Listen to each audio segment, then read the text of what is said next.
Hi, happy Father's Day, Stitchers. I'm in front of Marie's Scrambler in Strongsville, and we'll be meeting a few family members for a Father's Day brunch. See you inside. Okay, this delicious plate contains a smothered croissant. It has ham and cheese and spinach, and a side of fresh fruit and hollandaise sauce. Woohoo! And Mark, here's my brother Mark. What are you eating? Oh, hash, corned beef hash and eggs. Cool. And a blueberry muffin. Yep. And then my parents both have Wisconsin scramble that has all kinds of cheese in it. And oops, my sister-in-law Patty, milk and Stuffed French toast. stuffed strawberry With French this, toast. yes, a seasonal stuffing. And then my husband George has, your hand is in the way, Brussels sprouts with scrambled eggs Oh my! and a blueberry good. muffin. Woo, everything looks delicious. That was a delicious meal. I don't mean to tease you with all that beautiful food, but if you don't live in Ohio, you're probably not going to eat at a Scramblers because it looks like they're just all over the state of Ohio, and there was a few in the Detroit, Michigan area. But there aren't very many breakfast places in the area, and they're open for breakfast and lunch, not dinner. And so we tend to go there on a Sunday after church, Mother's Day, Father's Day. I don't know if we've ever gone for Easter before. I'm sure it can get really crowded on those holidays too. But today we went a little bit earlier because my brother had a golf tournament he was going to. So we didn't have all the crowds that we normally do on a holiday. So let's get started with the new charts that came, and we'll get those out of the way. The automatic that came was from Amy Brecken. Her new series is called Snow Friends, and we got the first two installments. The first has the lettering, the list of thread colors you need and other instructions, and a couple embellishments. And number two happens to be the month of July, which, surprise, surprise, is not patriotic, which I'm sure a lot of people do appreciate. So she's awfully cute. But Amy didn't forget about the patriotic theme because this is Hip Hip Hooray.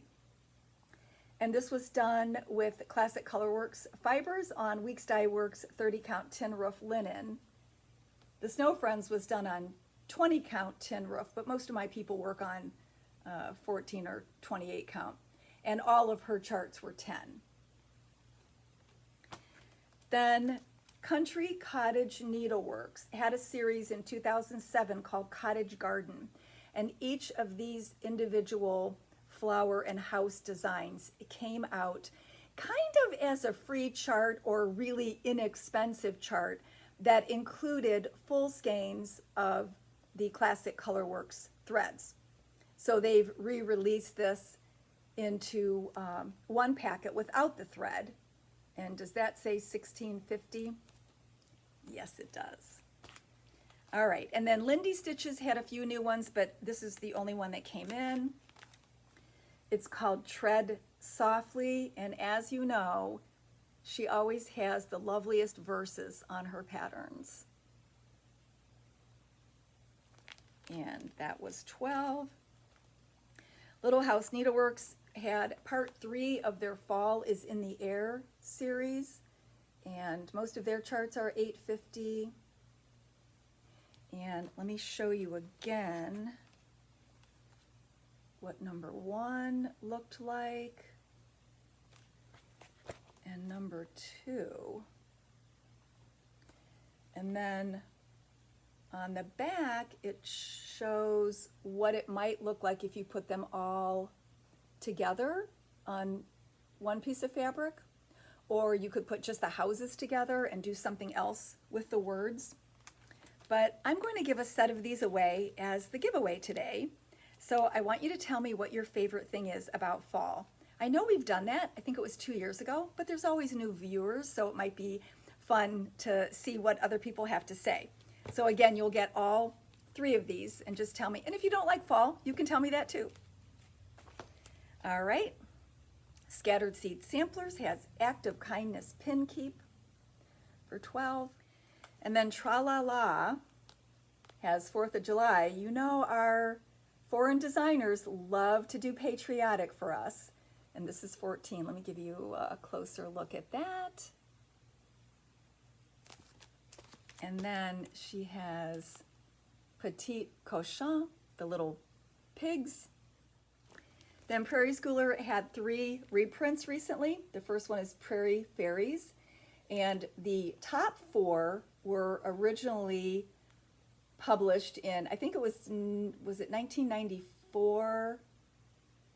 4, 5, 6, and 7. Anyway, it was in the mid to late 90s. And so they added the Prairie Frog here. And on the back, they give backstitching instructions. And so they identify the names of all of them but this one. But this is the Stitching Fairy. This is the Spring Cleaning Fairy. And that's the Garden Fairy. And then, of course, the Frog Fairy. But the reason I'm singling out that one, I even looked inside and there's not really a name on it, but that was one that I had stitched way back in the day, in the 90s. And because I'm thinking those are bees, I'm thinking they're supposed to represent bees, that's what I took out, but it could be seeds or it could be the center of the sunflower coming out. I don't know, but I thought they were bees, so I thought it was cute, and I had it in a grouping of other bee designs. So I don't care if I'm wrong. They still look like bees to me, especially from a distance. And I had stitched it on 28 count Wittenberg linen from Stony Creek collection. I don't know if that fabric is still available. I forgot to check. I think a number of years ago it still was, but you could only get it directly from Stony Creek. It wasn't from a distributor. And I also don't know which frame company this is because I'm sure they went out of business years ago.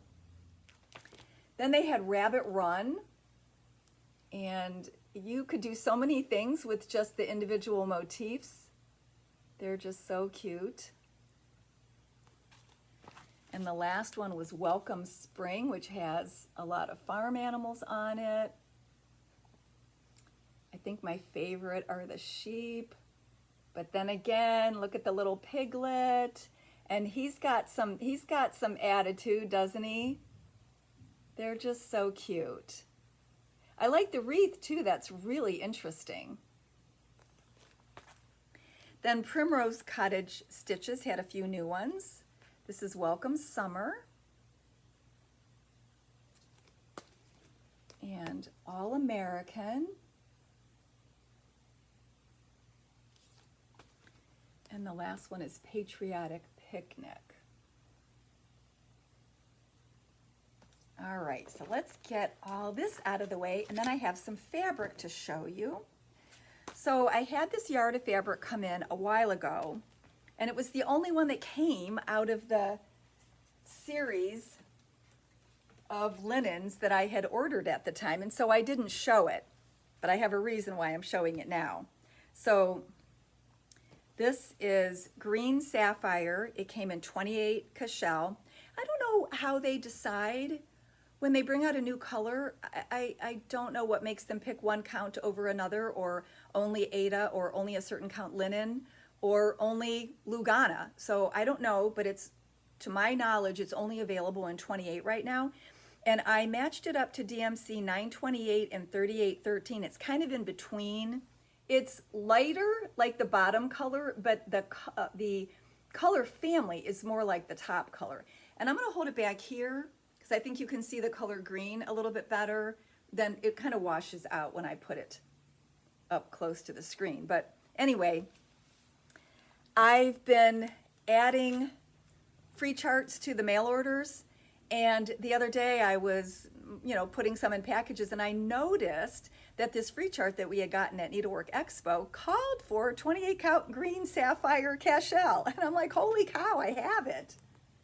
So I had no business starting something new, right? But I did it anyway, under the guise of being a good shop owner and showing you what a fabric looks like stitched on. So anyway, this is what I got done in, like, I guess it was 2 sittings. And I'm using the recommended DMC colors, except for I thought the hill would be really pretty done in an overdye. So I chose Weeks Dye Works Scuppernong. The other thing I did different is, I don't know if you can tell, but I only did the under cross of the sheep in white because I'm planning on doing the top cross in Whisper, the lightest color. They call it white, it's really more like an off-white. But I'm just gonna do the top cross because sometimes I feel like the Whisper fiber gets tamped down if you do it underneath and it's unnecessary, and then you're wasting the thread. So I'm only gonna do it as the top, and then it'll be easy to fluff up a little bit. But I'm not gonna do that until the very end because I'll probably have to press this again before I go to finish it. So I will finish stitching all of the regular DMC, and then I'll iron it again, you know, onto face down into a towel with a press cloth on the back, and then I'll carefully add the Whisper. And there's other sheep in the picture, but I might just do the big one in the Whisper, just so it stands out a little bit more. All right, so I didn't have any of the other linens I ordered, but I do have some, I don't think these are necessarily new. I just haven't had them for a while. And it's so hard to get any fabric right now that I decided I would, you know, try to just get whatever people have available. And sometimes you can tell and sometimes you can't. So I've actually emailed the reps from the different companies and said, here's a list of fabrics I need. How many of these do you have? And that's how I make my decision.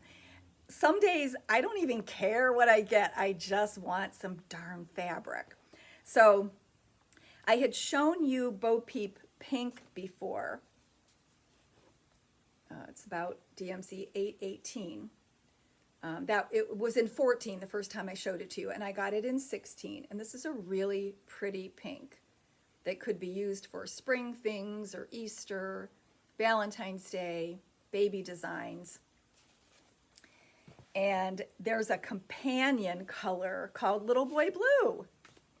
So I had to show you that one. I just got this one in recently, and I have 157 and 3840.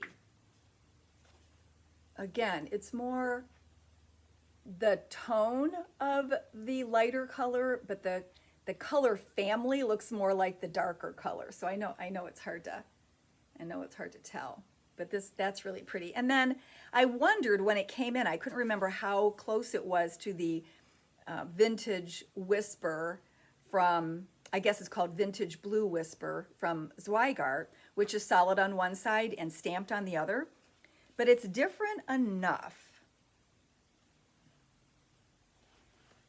So that's what the two look like together. So this is the one that's a light color. It might be ice blue on the other side. It's not white. It's definitely a light blue. But I wasn't sure if it was this color or something different. So anyway, they're different enough that it's nice to have the two shades of blue. And then I don't believe I've ever had Lavender Bliss before. I could only find it at one distributor, which I just started ordering from a couple years ago, so I wasn't familiar with every single color they carried. And I don't have the floss in stock, but it matches DMC 26. That's what it looks like. And then again, I wondered what it would look like next to Lavender Whisper from the Zweigart line. So it's much lighter. It doesn't even look lavender next to this one. But it's not the plain side of the Lavender Whisper. That still has a lot more lavender color to it. And I thought DMC 211 was a good representation of that color. Then I had shown you Ray of Light in 16 count a little bit earlier, and 3078 is a really good match to that. But I recently got in Lemon Chiffon from a different distributor. These are both Yeah, these are both Zweigart. I don't know why they came out with two colors so close together in two different counts, but this is the lemon chiffon.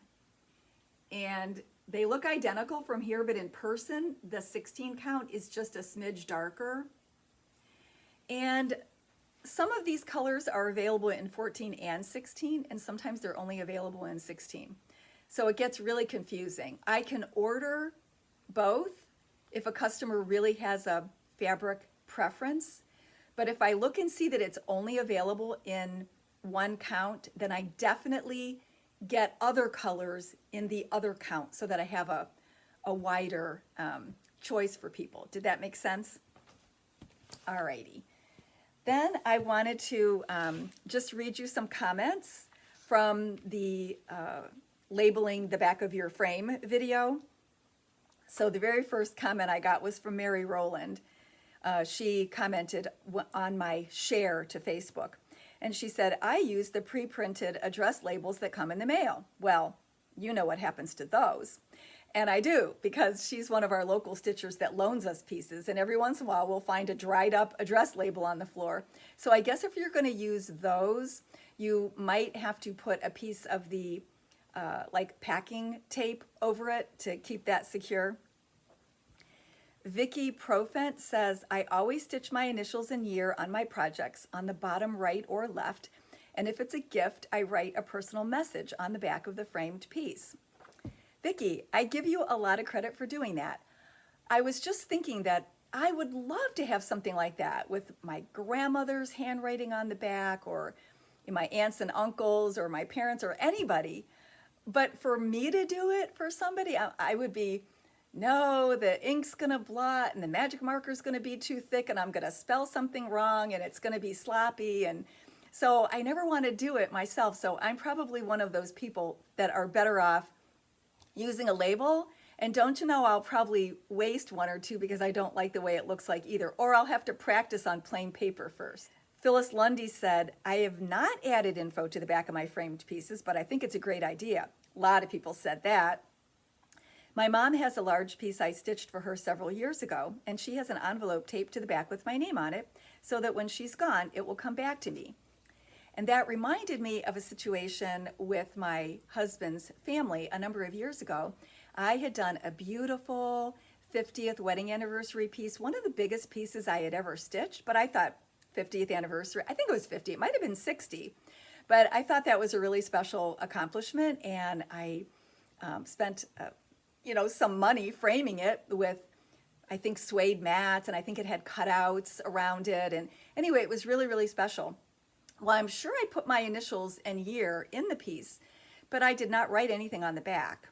And in my family, on both sides, it's kind of an unwritten rule that if you give something really special to somebody, or you made it, that you would get it back when they passed. Although it's hard when you're not in the same state to actually claim things. So we have not gotten things back that we would have liked. But in this case, I was so disappointed. One of the nephews, because they didn't have children, and one of the nephews had a big garage sale without telling anybody else in the family, which was really stinky. And I don't know what happened to my piece, if somebody took it home for themselves or if they sold it at the garage sale and somebody just reused the frame. But there's a case where maybe if I had written on the back, somebody would have felt guilty enough to make sure it got back to me. That's my sad story. Wendy Eastman said, I purchased journaling cards from Two Sisters General Store on Etsy. Beautifully handmade with all sorts of vintage paper, lace, antique buttons, etc. On some, you can write all of your information and then attach to the back of your framed piece. I love them. You could make your own journaling cards too, because there are lots of materials available in the scrapbook department.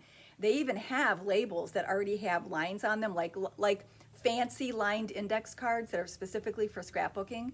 And you'd have to use double stick tape to put them on the back of the piece, but that's the same as you would do in a scrapbook. So that's a really good idea. I'll have to look those up. Michelle L. said, I did the Lord's Prayer for a small country church in the Adirondacks where I've spent many summer vacations with a friend who passed away. I did it in honor of our friendship. I signed the back and put a small saying that was personal to us. It still hangs in the church today. That was just a lovely story. So Michelle, thanks for sharing that with us. And then the last comment I want to share is from Cindy Martinez. I typically mark the back of my framed pieces with my name and date of completion. Yes, if anybody does mark their pieces, it's usually very simple like that, especially if they're not specifically giving it to somebody. So a lot of people said that same thing, but Cindy's name was picked by the random number generator. So she's going to get the needlework labels and the flashcards from With Thy Needle and Thread. So I've already commented on her comment, so she might already know that by now. So thanks for watching. Next week's video will probably be a little bit late because we're going to a memorial service Sunday, Monday, and Tuesday, but I might try to do a vlog during the week so that it can go up quickly right after we get back. I doubt that I'll have time on Saturday night to do it because, you know, I'll be overthinking what I'm packing to wear. Alrighty, thanks for watching. See you next time.